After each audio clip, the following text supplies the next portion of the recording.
Números 9:17, a mensagem vai ser rápida, direta.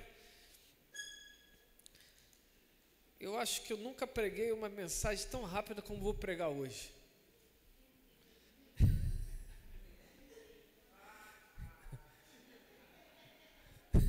Não sei porque esse horário, a Paty chegou, olhou de lado assim, não sei o que aconteceu. Então, ó, vamos para cima. Números 9:17. Não, hoje eu vou cumprir certinho, porque no Abala Meriti eu fiquei tão agitado, eu falei, não é possível esses homens, meu Deus do céu, Pai do céu, oraram. Falei, tá aprendendo aí, ó, para ver como que a igreja sofre na tua mão. Jesus nos ensina, Vamos lá, vamos para cima. Números 9:17 diz assim: quando a nuvem se elevava sobre o tabernáculo, então os filhos de Israel punham-se. Coloca a versão Nova Almeida atualizada, ou a fiel. Tá certa essa versão, é mais por causa da linguagem mesmo. Diz assim, na Nova Almeida atualizada: quando a nuvem se erguia, ou seja, se levantava, começava a andar. Quando a nuvem se erguia de sobre a tenda, os filhos de Israel se punham em marcha, ou seja, iam atrás da nuvem. E no lugar onde a nuvem parava, aí os filhos de Israel acampavam. Diga assim comigo: na dependência de Deus. Pode ficar melhor. 1, 2, 3. Na dependência de Deus. Vira para o teu irmão e fala: precisamos ser cada vez mais dependentes de Deus. Olha que história sensacional, que nos ajuda demais a entendermos algumas coisas aqui que eu acredito que vão nos nortear. Essa é uma palavra que tem muito peso espiritual. Eu confesso a vocês que, pelo menos para a minha vida. A Bíblia diz que quando Deus chamou o povo de Israel para um tempo de libertação, Ele estabeleceu como se fosse uma bússola para aquele povo, apontando para onde eles tinham que caminhar. E essa bússola era uma nuvem. Para onde a nuvem apontava, o povo ia atrás da nuvem. Só tinha um detalhe: quando a nuvem parava, o povo também tinha que parar. E aí podia ser um dia, 2 dias, 1 mês, 1 ano, não importava. Enquanto a nuvem estava parada, o povo tinha que permanecer parado. Mas quando a nuvem começava a se movimentar, o povo tinha que desarmar tudo rapidamente e seguir a nuvem. Por isso, nessa introdução, precisamos nos atentar pelo menos para 2 coisas. Primeiro, precisamos estar com os olhos fitados em Deus, porque onde Deus aponta, lá é a minha direção. Qual é o melhor lugar para eu estar? O lugar onde Deus está me direcionando para estar. 2, meu Deus, olha que coisa forte. Eu não posso fincar nenhuma estaca que Deus não tenha mandado eu fincar. Porque se Ele mandar eu seguir, eu preciso ter facilidade em desmontar tudo e seguir. Isso fala de estruturas móveis, com facilidade de desmonte e automaticamente mudanças, com facilidade. Diante disso, perceba algo importante. Por vezes, não poucas, pedimos direções a Deus. Deus, me direcione quanto a essa questão aqui do processo que eu estou vivendo, quanto ao relacionamento que estou tendo, quanto ao meu casamento, quanto a essa aquisição que farei, quanto ao negócio que estou para fazer, quanto a palavra que tem que dar. E aqui o texto nos aponta que essa direção, ela na verdade é uma garantia de Deus para nós. Quando? Em primeiro lugar, estamos debaixo de obediência. quando nós estamos debaixo de obediência, por mais que às vezes as águas pareçam turvas, o nosso Deus nos garante o melhor caminho. O nosso Deus nos garante o melhor caminho. A Bíblia diz em Isaías, agora esqueci o capítulo, salvo engano é 45. Eu irei adiante de ti, aplanarei os caminhos tortuosos. Quando estamos na dependência, na obediência do Senhor, o caminho, ele é garantido. Pode ser que não chegue no nosso tempo, porque se nós sentimos uma dor, nós queremos essa solução, obrigado, deixa aí o versículo, nós queremos essa solução imediata, mas o nosso imediatismo não necessariamente significa dizer que é o tempo da resposta de Deus. Todavia, quando estamos em obediência, acontece isso aqui, ó, Isaías 45, 2. Eu irei adiante de você. Deus não está falando que está indo ao nosso lado, Ele está dizendo que está indo à nossa frente. Endireitarei os caminhos tortuosos, quebrarei os portões de bronze e despedaçarei as trancas de ferro. Quando estamos na obediência de Deus, talvez a resposta não venha de imediato, mas ela vai acontecer. É garantido. Vira para o teu irmão e fala: confia. Deus já liberou a resposta para a sua vida. Se você está na obediência, Deus liberou as respostas. Não tenha dúvidas. Segundo lugar, é a frase que eu acabei de dizer. Não tenha dúvidas.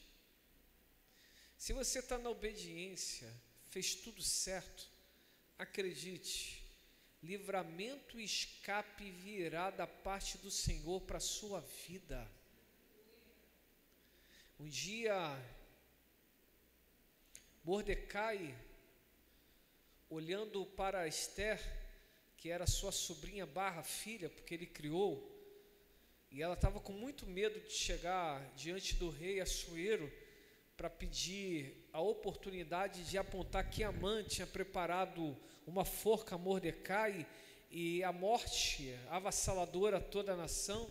Então Mordecai ousadamente diz assim: ei Esther, você está tendo uma oportunidade de ser um instrumento de libertação para o teu povo, de livramento para o teu povo. Mas se você se omitir, livramentos e escapes virão de outra parte. Se não me engano é Esther capítulo 4. Livramento e escape virá de outra parte. Olha que coisa maravilhosa. Por que você não pode ter dúvida? Olha, o homem estava perto de morrer. Ele diz assim: a resposta está na tua mão, mas se você se omitir, eu não tenho dúvida que o meu Deus mandará escape e livramento de outra parte. Mas é certo que o escape e livramento virá. Obrigado. Olha só, 4,14. Porque se você ficar calada, agora de outro lugar virá socorro e livramento para os judeus, mas você e a casa do seu pai perecerão. Esquece essa parte B, mas é só isso aqui, tá bom. Olha só, Mordecai não tem dúvida que o escape e livramento virá. Quem está comigo aqui? Agora você vai ser uma boca profética para o teu irmão, tua irmã. Vira para ele e fala assim: não tenha dúvidas. Vai vir escape e livramento. Tá chorando por quê? Se você tem um Deus que cuida de você e jamais te esqueceu, Ele sabe de tudo que você está passando e mandou te dizer que Ele está cuidando. Lembrar de todos os livramentos, onde você chegou. Lembrar momentos que você já passou.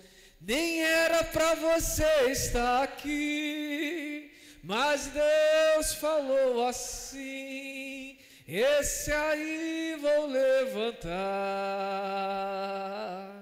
e onde colocar a mão eu vou abençoar.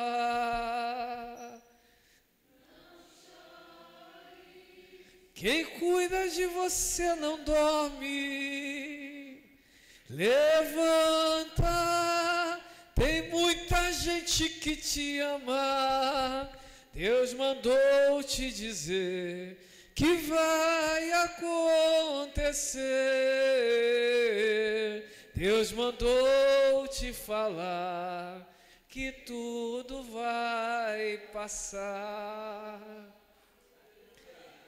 Não tenha dúvidas. Mordecai olha para Esther e fala: Esther, a sua omissão, meu Deus, forte demais isso, a sua possível omissão não tira a minha certeza que escape e livramento virá da parte de Deus. Quando uma pessoa está no centro da vontade de Deus, é abusada às vezes. É bonito ver gente cheia da unção abusada no espírito. Todo mundo fala, já era. Ele fala assim, não sabe de nada, tem ideia. Se você vivesse o que eu já vivi em Deus, você seguraria essa palavra aí, porque o que eu já vivi em Deus me faz acreditar que a qualquer momento tudo pode mudar. Não era nem para eu estar aqui, mas Jesus me sustentou. Não era nem para eu estar aqui, mas o Senhor me sustentou até os dias de hoje. Quantos livramentos, quantos escapes, quantas provisões. Meu Deus é o mesmo ontem, hoje e será eternamente. Ele não falha.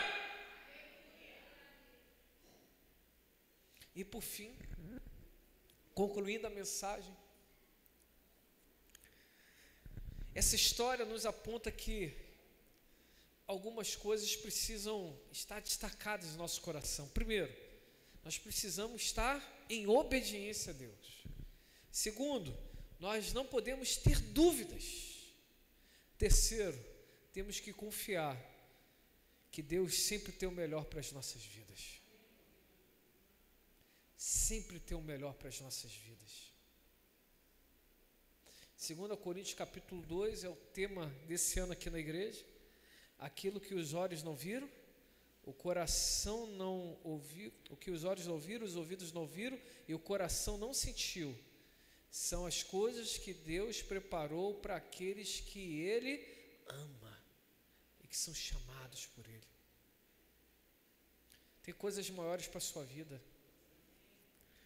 Se fosse você, parava de brigar por migalhas. Tem coisas maiores vindo. Tem coisas muito maiores vindo, tem coisas muito maiores vindo, tem coisas muito maiores vindo. Confie em Deus. A nuvem, se parar, para, mas se a nuvem seguir, vai com força. Concluo com as minhas meditações particulares. A prosperidade não vem pelo muito trabalho, vem pelo trabalho correto, na direção do Senhor. Tem muita gente que fala assim, eu estava hoje conversando com Deus e o Espírito Santo falou muito forte no meu coração. Eu estou trabalhando tanto. Vai acontecer? Não vai acontecer, porque não é pelo muito trabalho, Deus não quer o nosso sacrifício. Peguei pesado agora? Sabe o que Deus quer? Que nós trabalhemos de forma como Ele está direcionando.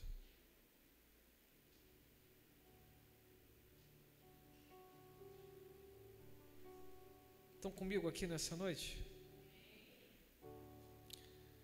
todo trabalho que está vindo sobrecarga, não necessariamente não é de Deus. De repente nós estamos fazendo errado.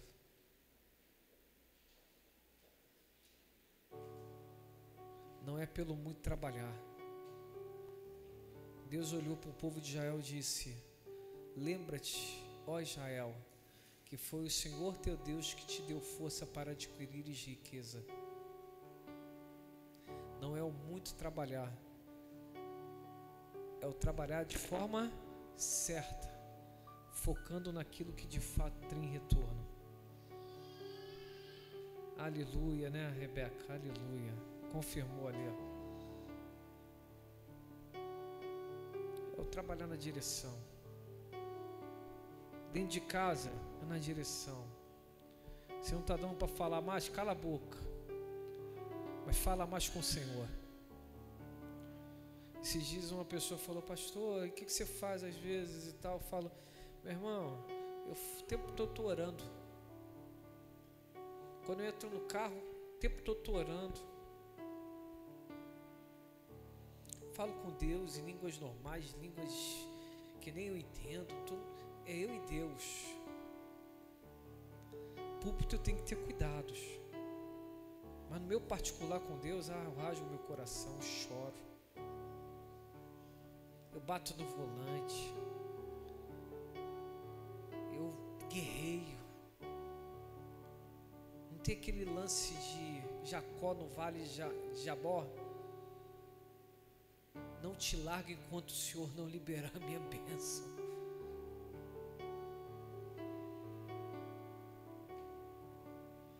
Enquanto Jacó estava se esforçando por suas duas esposas, 14 anos, Deus prosperou Jacó, mas depois que ele saiu da casa de Labão, a prosperidade de Jacó foi infinitamente maior. Estou entendendo aqui isso? O trabalho de muito esforço tem a sua paga, mas o trabalho do centro da vontade de Deus são coisas ainda maiores. Está comigo, Alice?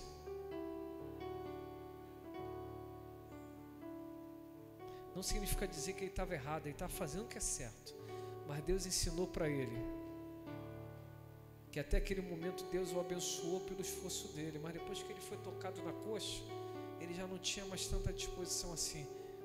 Mas depois da coxa, ele prosperou infinitamente mais do que antes de ser tocado na coxa. Meu Deus, como o Senhor quebra a gente às vezes, né?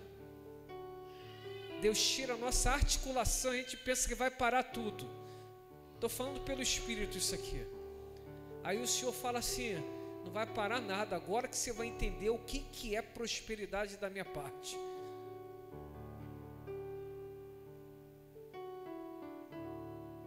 Aí vem o irmão Esaú para se acertar, porque Jacó estava muito pesado, a falta de perdão pesa o coração, tem que ajustar a alma. Ajustou a alma próspera, tudo à volta prospera. Tem que estar leve. Quando estamos na dependência de Deus, grava isso, meus irmãos, eu estou falando pelo Espírito, sinto o fogo de Deus aqui. Quando a gente está na direção de Deus, Deus não precisa de muita coisa.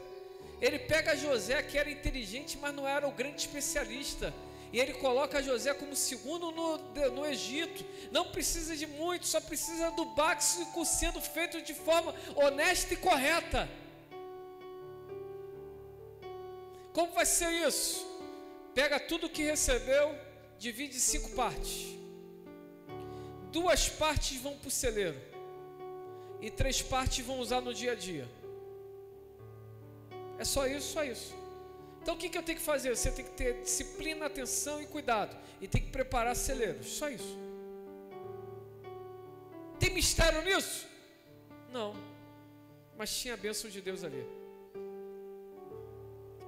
A gente às vezes quer inventar roda, e o Senhor está falando: vai pelo simples, vai no basicão, mas na dependência, na direção.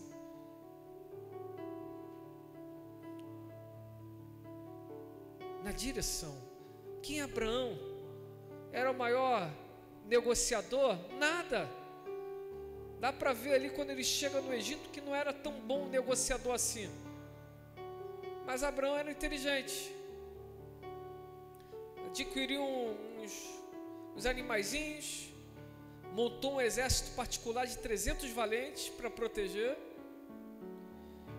E tudo que ele formava, como um bom nômade, tinha facilidade de desmontar. Abraão não colocou a riqueza deles no solo, onde tinha que fixar. Toda a riqueza de Abraão era em coisas móveis, que conseguia se movimentar com facilidade. A única coisa que Abraão colocou o coração foi em poços, que era para alimentar os seus animaizinhos.